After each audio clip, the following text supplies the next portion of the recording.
ओम शांति। आज है 11 जून। शिव बाबा की अव्यक्त मुरली। निश्चय बुद्धि की निशानियां। निश्चित विजय और सदा निश्चिंत स्थिति का अनुभव। आज सर्व बच्चों के रक्षक और शिक्षक बाप दादा अपने सभी ब्राह्मण बच्चों के फाउंडेशन को देख रहे थे।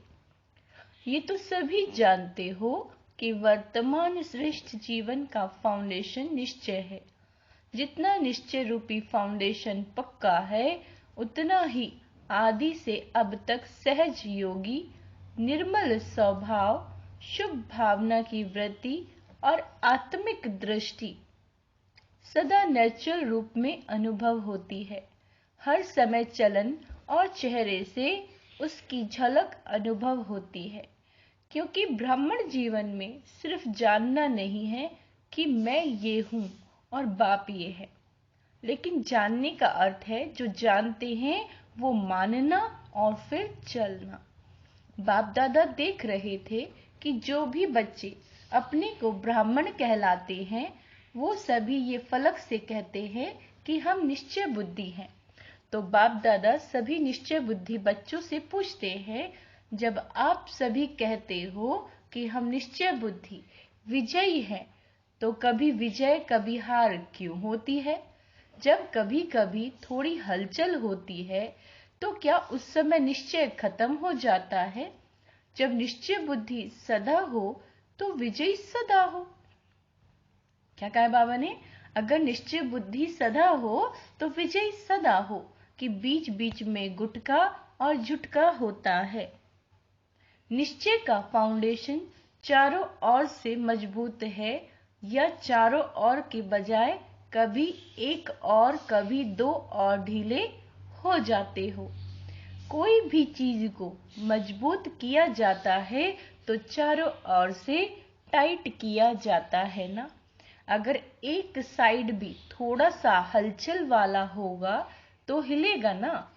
तो चारों प्रकार का निश्चय अर्थात बाप में निश्चय, खुद में निश्चय, ड्रामा में और ब्राह्मण परिवार में निश्चय, ये चार ही प्रकार निश्चय बाबा कहते हैं, ये चार ही तरफ के निश्चय को जानना नहीं लेकिन मान कर चलना है। अगर जानते हैं लेकिन चलते नहीं, बाबा कहते हैं अगर जानते हैं लेकिन चलते नहीं हैं तो विजय डगमग होती है। जिस समय विजय हलचल में आती है तो चेक करना है कि चारों तरफ से कौन सा तरफ हलचल में है। बाप दादा देखते हैं कि कोई बच्चों में बाप में पूरा निश्चय है, इसमें पास है, लेकिन अपने आप में जो निश्चय चाहिए उसमें अंतर पड़ जाता है। अपने आप में जो निश्चय है, जानते भी हैं, कहते भी हैं कि मैं ये हूँ, मैं ये हूँ, लेकिन जो जानते हैं मानते हैं वो स्वरूप में, चलन में, कर्म में हो, इसमें ही अंतर पड़ जाता है। एक तरफ सोचते हैं कि मैं मास्टर सर्वशक्तिवान हूँ, विश्व कल्याणकारी हूँ। क्या सोचते हैं? मैं मास्टर सर्वशक्तिवान हूँ, विश्व कल्याणकारी हूँ।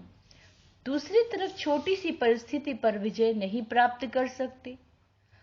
है तो मास्टर सर्वशक्तिवान, लेकिन ये परिस्थिति बहुत बड़ी है, ये बात ही ऐसी है।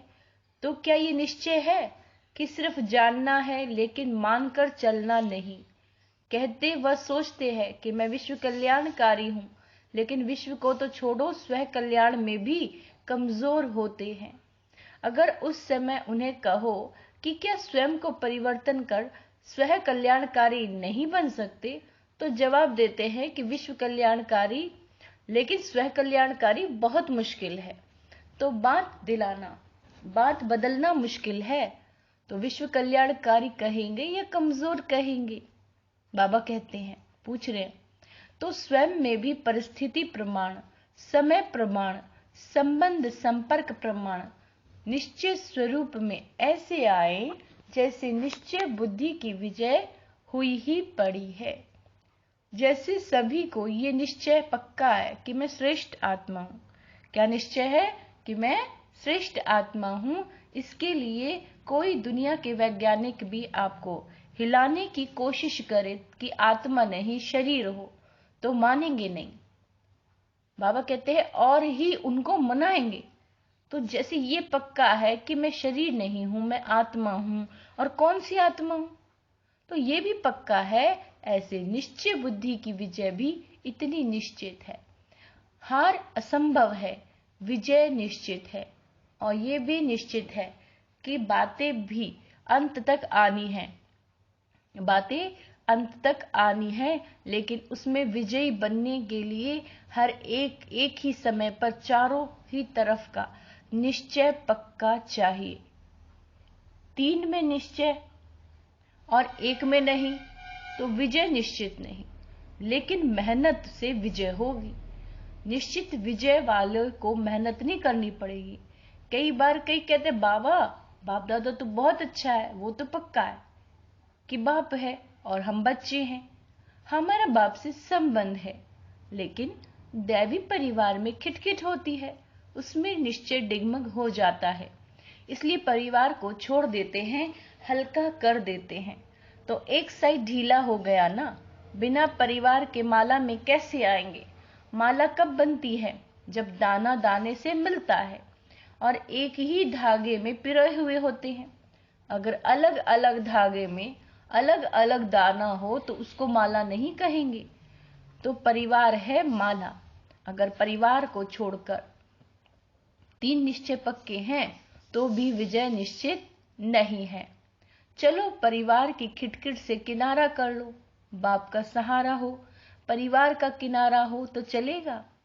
काम तो बाप से है या भाइयों से है, बाप से काम है, वर्षा बाप से मिलना है, भाई बहनों से क्या मिलेगा। लेकिन ब्राह्मण जीवन में यही न्यारापन है कि धर्म और राज्य दोनों की स्थापना होती है, सिर्फ धर्म की नहीं होती है। और धर्म पिताएं सिर्फ धर्म की स्थापना करते हैं। बाप की विशेषता है धर्म और राज्य की स्थापना। तो राज्य में एक राजा क्या करेगा, बहुत अच्छा तख्त भी हो, ताज भी हो, क्या करेगा, राजधानी भी चाहिए ना। तो राजधानी अर्थात ब्राह्मण परिवार सो राज परिवार। इसीलिए ब्राह्मण परिवार में हर परिस्थिति में निश्चय बुद्धि, तब राज्य भाग्य में भी सदा राज्य अधिकारी होंगे। तो ऐसे नहीं समझना कोई बात नहीं, परिवार से नहीं बनती, बाप से तो बनती है। ड्रामा अगर भूल जाता है तो बाप को याद रहता ही है, लेकिन कोई भी कमजोरी एक ही समय पर होती है। स्व स्थिति अर्थात स्व निश्चय भी अगर कमजोर है तो विजय निश्चित की बजाय हलचल में आ जाती है। तो बाप दादा निश्चय के फाउंडेशन को चेक कर रहे थे। क्या देखा, बाबा पूछते हैं, देखो क्या देखा। जब मैं बच्चों के निश्चय के फाउंडेशन को देख रहा था तो क्या देखा, सदा 4 ही प्रकार का निश्चय एक समय पर साथ नहीं रहता, कभी रहता है कभी हिलता है, इसीलिए सदा विजयी का अनुभव नहीं कर पाते। फिर सोचते हैं होना तो ये चाहिए, लेकिन पता नहीं क्यों नहीं हुआ। किया तो बहुत मेहनत, सोचा तो बहुत अच्छा, लेकिन सोचना और होना इसमें अंतर पड़ जाता है। इसका अर्थ ही है कि निश्चय के चारों तरफ मजबूत नहीं है। और हंसी की बात तो यह है कि ड्रामा भी कह रहे हैं, है तो ड्रामा, है तो ड्रामा, लेकिन अच्छी तरह से हिल भी रहे हैं, अच्छी तरह से हिल भी रहे हैं। कभी संकल्प में हिलते, कभी बोल तक भी हिल जाते हैं, कभी कर्म तक भी आ जाते हैं। उस समय क्या लगता होगा, दृश्य सामने लाओ, ड्रामा ड्रामा भी कह रहे हो और हिलडुल भी रहे हो। बाबा कहते हैं लेकिन निश्चय बुद्धि की निशानी है निश्चित विजय। अगर विधि ठीक है तो सिद्धि प्राप्त ना हो ये हो नहीं सकता। तो जब भी कोई भी कार्य में विजय प्राप्त नहीं होती तो समझ लो कि निश्चय की कमी है। चारों ओर चेक करो, एक और नहीं, और बात निश्चय बुद्धि की निशानी, जैसे निश्चित विजय है वैसे निश्चिंत होंगे। कोई भी व्यर्थ चिंतन आ नहीं सकता, सिवाय शुभ चिंतन के व्यर्थ का नामो निशान नहीं होगा। ऐसे नहीं व्यर्थ आया भगाया, निश्चय बुद्धि के आगे व्यर्थ आ नहीं सकता। अंडरलाइन करेंगे सभी इसी बात को, याद रखेंगे, लिख भी लेंगे कि निश्चय बुद्धि के आगे व्यर्थ आ नहीं सकता। क्यों? क्योंकि क्यों, क्या और कैसे ये व्यर्थ होता है। ये क्यों हो रहा है, कैसे हो करें, ये जो संकल्प है बाबा कहते हैं ये व्यर्थ के संकल्प हैं। जब ड्रामा की राज को जानते हो, आदि मध्य अंत को जानने वाले हो, तो ये जो ड्रामा के आदि मध्य अंत को जानने वाले हैं, वो छोटी सी बात को, फिर से सुनो, वो छोटी सी बात के आदि मध्य अंत को नहीं जान सकते। न जानने के कारण क्यों, क्या, कैसे ऐसे व्यर्थ संकल्प चलते हैं। अगर ड्रामा में अटल निश्चय है, नॉलेजफुल भी है, पावरफुल भी है, फिर से सुनो, अगर ड्रामा में अटल निश्चय है, नॉलेजफुल भी है, पावरफुल भी है, तो व्यर्थ संकल्प हिलाने की हिम्मत भी नहीं रख सकते। जो भी व्यर्थ संकल्प है वो आपको हिला नहीं सकते, परंतु जब हिलते हैं तो सोचते हैं पता नहीं क्या होगा। तो बाप दादा हंसते हैं कि ड्रामा के आदि मध्य अंत को जान लिया, अपने 84 जन्मों को जान लिया, और एक बात को नहीं जानते, बड़े होशियार हो। होशियारी दिखाते हो ना समय प्रति समय। कल्प वृक्ष के सभी पत्तों को जानते हो कि नहीं? सभी वृक्ष के फाउंडेशन में बैठे हो या 7-8 बैठे हैं, तो जड़ में बैठे हुए वृक्ष को जानते हैं, पत्ते पत्ते को जानते हो। बाबा कहते हैं तो जड़ में बैठे हुए वृक्ष को जानते हो, पत्ते पत्ते को जानते हो, और ये पता नहीं कैसे। तो निश्चय की निशानियां निश्चिंत स्थिति। क्या कहा बाबा ने? अगर बाबा पे निश्चय है, ड्रामा पे निश्चय है, तो क्या होना चाहिए? निश्चिंत, एकदम हल्के रहो, इसका अनुभव करो। होगा, नहीं होगा, क्या होगा, कर तो रहे हैं, देखें क्या होता है, इसको निश्चिंत नहीं कहेंगे। और फिर बाप के आगे ही फरियाद करते हैं, आप मददगार हो ना, आप रक्षक हो ना, आप ये हो ना, आप ये हो ना। फरियाद करना अर्थात अधिकार गवाना। अधिकारी फरियाद नहीं करेंगे, अधिकारी फरियाद नहीं करेंगे। फरियाद करना, बाबा कहते हैं ये कर लो ना, ये हो जाए ना, तो निश्चय बुद्धि है अथवा निश्चिंत है। तो ये प्रैक्टिकल निशानियां अपने आप में चेक करो, ऐसे अलबेले नहीं रह जाना। हम तो है ही निश्चय बुद्धि, कौन सा निश्चय कमजोर है चेक करो, वो चेक करो और चेंज करो। सिर्फ चेक नहीं करना, बाप दादा ने कहा ना चेकर के साथ मेकर भी हो। सिर्फ चेकर नहीं, चेक करने का अर्थ ही है सेकंड में चेंज करना। लेकिन चेक करो और चेंज नहीं करो तो बहुत काल से स्वयं में दिल शिकस्त के संस्कार पक्के होते जाएंगे। और जो बहुत काल के संस्कार हैं दिल शिकस्त होने के, वही अंत में अवश्य सामना करते रहेंगे। कोई सोचते हैं अंत में तो मैं सिवाय बाप के और कुछ नहीं सोचूंगा, लेकिन हो नहीं सकता। बाबा कहते हैं लेकिन हो नहीं सकता, बहुत काल का अभ्यास चाहिए। नहीं तो एक सेकंड सोचेंगे शिव बाबा शिव बाबा शिव बाबा, और दूसरे सेकंड माया कहेगी नहीं तुम्हारे में शक्ति नहीं है, तुम ही कमजोर हो, तो युद्ध चलती रहेगी। यदि निश्चिंत नहीं होंगे तो ब्राह्मण जीवन के अंत काल का जो लक्ष्य वर्णन करते हो वो सहज कैसे होगा। और अगर अंत तक ये व्यर्थ संकल्प होंगे तो वही भूतों के, यमदूतों के रूप में आएंगे। और कोई यमदूत नहीं आते। बाबा कहते हैं और कोई यमदूत नहीं आते हैं। ये व्यर्थ संकल्प अपनी कमजोरियां यही यमदूत के रूप में आती हैं। यमदूत क्या करते हैं? डराते हैं और दूसरों के लिए कहेंगे विमान में जाएंगे, अर्थात उड़ती कला से पार हो जाएंगे। यदि विमान आदि नहीं है लेकिन उड़ती कला का अनुभव है, इसीलिए पहले से चेक करके चेंज करो। कब तक करेंगे? बाबा पूछ रहे हैं। बाप दादा को खुश कर देते हैं, कहेंगे प्रतिज्ञा भी लिख देते हैं, लेकिन वो कागज तक रहती है या जीवन तक? अच्छा, आज मधुबन निवासियों का भी टर्न है। मधुबन वासियों वालों से तो विशेष बाप दादा का स्नेह है, सबसे है, लेकिन फिर भी थोड़ा सा विशेष मधुबन निवासियों से है। क्यों? क्योंकि निमित्त है। फिर भी देखो, आप आते हैं, खातरी तो ठीक करते हैं ना। मधुबन वाले खातरी करने में पास है ना। मेहमान नवाजी करना भी महानता है। जिसको मेहमान नवाजी करना आता है वो महान हो ही जाता है। सिर्फ खाने पीने से नहीं, लेकिन दिल के स्नेह की मेहमान नवाजी वो सबसे श्रेष्ठ है। चाहे पिकनिक कितनी भी कर लो, लेकिन दिल का स्नेह नहीं मिलता तो कहेंगे कुछ नहीं मिला। तो मधुबन वाले दिल के स्नेह सहित मेहमान नवाजी करते हैं। करते हो ना कि कोई नीचे ऊपर करेंगे तो कहेंगे बाप दादा ने ऐसे ही कहा। ऐसे नहीं करना। स्नेह के सागर के बच्चे हो ना। कब तक स्नेह देंगे?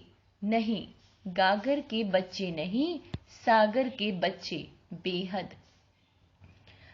सबके पास स्नेह का स्टॉक है ना। माताओं के पास भी है, कुमारियों के पास भी है, पांडवों के पास भी है। सागर है या थोड़ा है तो कभी क्रोध तो नहीं करते हो? जब स्नेह के सागर, तो क्रोध कहां से आया? किसके संस्कारों को जान सेटिफाई करते हो ना। चाहे वो रॉन्ग है, लेकिन आप तो नॉलेजफुल हो ना। आप तो जानते हो ना कि ये क्या है, लेकिन उस समय क्या करते हो? इसने ऐसा किया ना, इसने, इसीलिए हमने भी किया। क्या कहते हैं कि इसने ये किया इसलिए हमने भी ये किया। रॉन्ग से रॉन्ग हो गया तो क्या कमाल की। उसने रॉन्ग किया और आपने उसका रिस्पॉन्ड भी रॉन्ग दिया। कई कहते हैं ना कि क्रोध एक बार ही करते हैं तो कुछ नहीं होता, बार बार करता रहता है। तो जानते हो कि जिसका स्वभाव ही क्रोध का है तो वो क्रोध नहीं करेगा तो क्या करेगा? उसका काम है क्रोध करना और आपका काम है स्नेह देना या क्रोध करना। वो 10 बार करे तो आप एक बार ही तो जवाब देंगे ना। नहीं देंगे तो वो 20 बार करेगा, फिर क्या करेंगे? तो इतनी सहन शक्ति है? या उसने 10 बार किया, आपने आधा किया, कोई हर्जा नहीं। उसने झूठ बोला, आपने क्रोध किया, तो क्या ठीक हुआ? फिर बड़े बहादुरी से कहते हैं झूठ बोला ना इसलिए क्रोध आ गया। लेकिन झूठ बोलना तो अच्छा नहीं लगा और क्रोध करना अच्छा लगा। तो स्नेह के सागर के मास्टर, स्नेह के सागर मास्टर, स्नेह के सागर के नयन, चैन, वृत्ति, दृष्टि में जरा भी कोई भाव नहीं आ सकता। यदि थोड़ा थोड़ा जोश आ गया तो क्या उसको स्नेह का सागर कहेंगे? कि लोटा है, चाहे कुछ भी हो जाए, सारी दुनिया क्यों नहीं आप पर क्रोध करे। लेकिन मास्टर स्नेह के सागर दुनिया की परवाह नहीं करेंगी। बेपरवाह बादशाह हो। जो परवाह थी वो पा लिया। अभी इन व्यर्थ बातों से बेपरवाह बादशाह। चेकिंग की परवाह करो, चेंज होने की परवाह नहीं करो, लेकिन व्यर्थ में बेपरवाह। कर सकते हो? बाबा पूछ रहे हैं, कर सकते हो कि बच्चा, पोतरा, धोतरा, धोत्री थोड़ा सा क्रोध करेगा, थोड़ा सा नीचे ऊपर करेगा तो स्नेह की बजाय और भावना भी आ जाएगी। दफ्तर में जाएंगे, बिजनेस में जाएंगे, नौकर ऐसा मिल जाएगा, वायुमंडल ऐसा मिल जाएगा। लेकिन व्यर्थ से बेपरवाह बादशाह, समर्थ में बेपरवाह नहीं बनना। कई उल्टा भी उठा लेते हैं, जहां मर्यादा होगी वहां कहेंगे बाप दादा ने कहा था ना कि बेपरवाह बादशाह बन जाओ। लेकिन मर्यादाओं में बेपरवाह नहीं, उसका टाइटल है मर्यादा पुरुषोत्तम। ये मर्यादाएं ही ब्राह्मण जीवन के कदम हैं। अगर कदम पर कदम नहीं रखा तो बाबा कहते मंजिल कैसे मिलेगी। ब्रह्मा बाप के कदम पर कदम रखो तो ये मर्यादाएं ही मंजिल है। हर इस कदम में थोड़ा भी ऊपर नीचे होते हो तो मंजिल से दूर हो जाते हो और फिर मेहनत करनी पड़ती है। फिर और बाप दादा को बच्चों की मेहनत अच्छी नहीं लगती। कहते हैं सहज योगी और करते हैं मेहनत तो अच्छा लगता है क्या। अच्छा, बाप दादा ने ड्रिल फिर कराई। चारों ओर के सर्व निश्चय बुद्धि श्रेष्ठ आत्माएं, चारों ओर के सर्व निश्चय बुद्धि श्रेष्ठ आत्माएं, सदा निश्चिंत विजयी आत्माएं, निश्चय विजयी आत्माएं, सदा निश्चिंत आत्माएं, सदा श्रेष्ठ विधि द्वारा वृद्धि प्राप्त करने वाले, निमित्त बनने वाले विशेष आत्माएं, सदा एक बाप एक बल के भरोसे में अचल अडोल रहने वाले समीप आत्माओं को बाप दादा का याद प्यार और नमस्ते। हम रूहानी बच्चों की रूहानी बाप दादा को याद प्यार, गुड मॉर्निंग और नमस्ते मीठे बाबा, शुक्रिया बाबा, शुक्रिया। दिल के स्नेह वरदान है। दिल के स्नेह और संबंध के आधार पर समीपता का अनुभव करने वाले निरंतर योगी भव। ब्राह्मण जीवन में कोई दिल के स्नेह संबंध से याद करते हैं, कोई दिमाग से अर्थात नॉलेज के आधार पर संबंध को अनुभव करने का बार बार प्रयत्न करते हैं। बाबा कहते हैं जहां दिल का स्नेह और संबंध अति प्यारा अर्थात समीप है वहां याद भूलना मुश्किल है। जैसे शरीर के अंदर नस नस में ब्लड समाया है, ऐसे आत्मा में निष्पल अर्थात हर पल याद समाई हुई हो। इसको कहते हैं दिल के स्नेह संपन्न निरंतर याद। स्लोगन है निस्वार्थ, निस्वार्थ और निर्विकल्प स्थिति से सेवा करो तब सफलता मिलेगी। निस्वार्थ और निर्विकल्प स्थिति से सेवा करो तब सफलता मिलेगी। अच्छा, ओम शांति।